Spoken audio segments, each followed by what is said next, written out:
So first of all, thank you for taking the time and talking to us and taking advantage of this opportunity to talk to our audience and to the Latino community here in the state of Pennsylvania.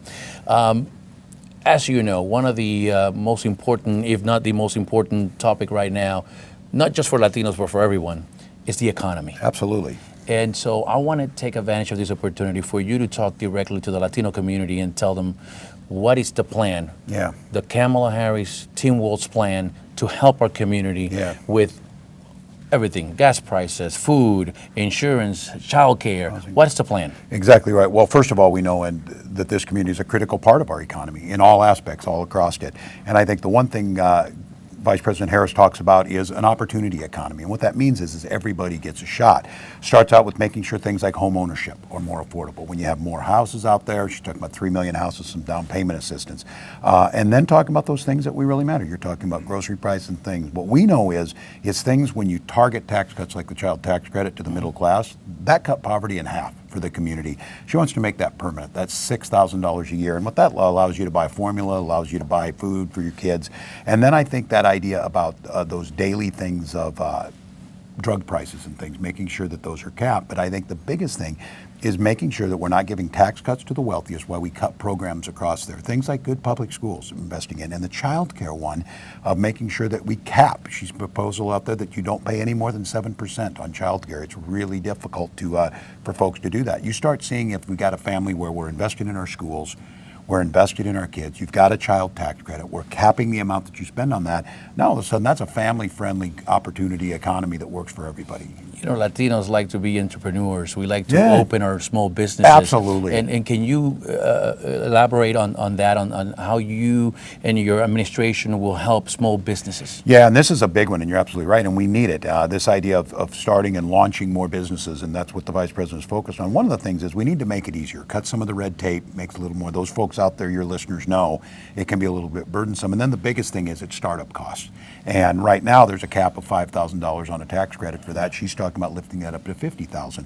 Most small businesses get in at around $40,000. That would be a big help. You don't have the stress coming in. You get the opportunity to get off the ground. And when we do these types of things, we've seen it, this type of proposals that the Vice President is proposing in Minnesota, we have the longest life expectancy for a small business. The small businesses start in Minnesota have a better chance of making it to 5 years than anywhere else. And it's because a lot of these things we're talking about. In your remarks, you mentioned Puerto Rico. Yeah. And Puerto Rico just yesterday was remembering what Hurricane Maria did to the island 7 years ago. Yeah. And we all know what happened in the previous administration and how the former president went to Puerto Rico and threw the paper towels and how the previous administration withheld funding from Puerto Rico, not only after Maria, but then we had another hurricane, and then after that we had earthquakes. How is the administration, your administration with Vice President Harris, will continue to help Puerto Rico? Well, and as the Vice President, having traveled here recently this year to Puerto Rico, understanding that that there is more to be done, and understanding the suffering that Puerto Rico went through. And you shouldn't have to say this, but the previous administration, I don't even recognize that Puerto Ricans are American citizens. And let's just be very clear. These are our neighbors. We have a commitment to getting it done.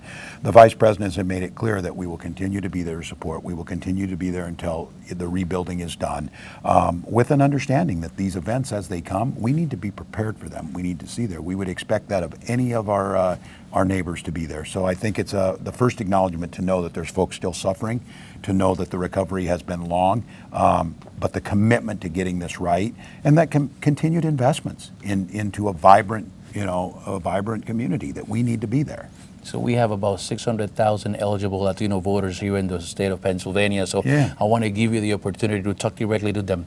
Tell them, why should they vote for you and Vice President Harris? Why are you the better option? Why are you the ones who are going to help us? That's right. Well, as I said, this community here in Pennsylvania and across this country, the Latino community, is fundamental to who we are, fundamental to the economy, fundamental culturally to who we are.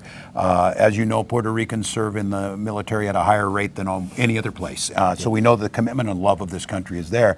We need to make sure that, like families across the country, we're making that opportunity economy work, making sure home ownership, bringing down prices of groceries and foods, making things like childcare more affordable, investing in their dreams, making sure that education's a path to the middle class, if that's the way they choose. issues, but also things that we're doing of opening up more paths and opportunities. I think something we did in Minnesota, the Vice President's talking nationally about, removing some of the requirements for some federal jobs that we can get in to have more people be a part of that, because we know then you're able to serve. And I think the biggest thing is respecting this community, respecting the heritage, respecting that every single day that the Latino community is here, that we're better, we're stronger, we're more unified, and to show that respect and encouragement to be involved in the decision making.